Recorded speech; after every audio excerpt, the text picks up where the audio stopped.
Pessoal, vídeo aula 1, parte 1. Nós iniciaremos aqui recapitulando os nossos 3 elementos passivos lineares de circuito, que vocês já viram lá na eletricidade 1, iniciando com uma abordagem exclusivamente quanto à propriedade da oposição da passagem da corrente elétrica para cada um desses 3 elementos, ok? Então, aqui nós temos nosso primeiro elemento resistor, com o símbolo representativo. O símbolo representativo acompanha normalmente a letra R, tá? O indutor acompanhando a letra L, o capacitor acompanhando a letra C. Associado a cada um desses 3 elementos lineares de circuito, nós temos as respectivas propriedades de oposição à passagem da corrente elétrica. No caso do resistor, temos a resistência, no indutor, a reatância indutiva, no capacitor, a reatância capacitiva. O fato da gente usar o termo de que esses elementos são elementos passivos, isso significa o seguinte: esses elementos eles possuem apenas 2 terminais e eles não produzem energia elétrica. Esses elementos, ou eles recebem a energia elétrica para converter em outra forma de energia térmica, energia mecânica, energia luminosa, etc., né? Ou eles armazenam energia elétrica, né? E devolvem essa energia elétrica para a fonte, ok?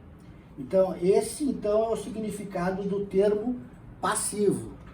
Eles não produzem, eles não são fontes de energia e, em se tratando de elementos de 2 terminais, né, eles apenas recebem energia elétrica para converter ou para armazenar. Vocês já, nesse semestre em eletrônica analógica, vocês estão trabalhando com outros elementos de circuitos que não são elementos passivos. Por exemplo, o transistor. O transistor, vocês já estão estudando, é um elemento de 3 terminais, onde necessariamente para colocar o transistor em operação, vocês têm que fazer um processo que se denomina polarização. Então ele tem 3 terminais, vocês entregam energia para o transistor para ele ter uma performance como um amplificador, por exemplo, né? Ok? Então o transistor já é um elemento ativo, ok? O termo lineares, para esses nossos 3 elementos, diz respeito ao comportamento das grandezas elétricas, tensão e corrente nesses elementos. Retomando, a nossa abordagem é quanto à propriedade de oposição à passagem da corrente elétrica.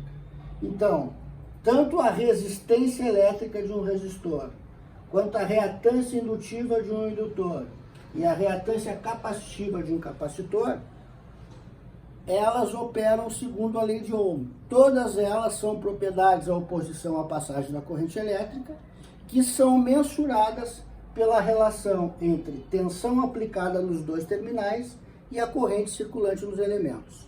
Então, todos eles obedecem à lei de Ohm. Ao obedecer à lei de Ohm, a gente diz que eles são lineares. Por quê? Porque se a gente for montar um gráfico, tensão e corrente, para cada um desses 3 elementos, nós vamos achar retas, né, com uma relação de declividade associada às propriedades de oposição desses 3 elementos, ou a resistência, no caso do resistor, ou as reatâncias indutiva e capacitiva, no caso do indutor e do capacitor. Ok.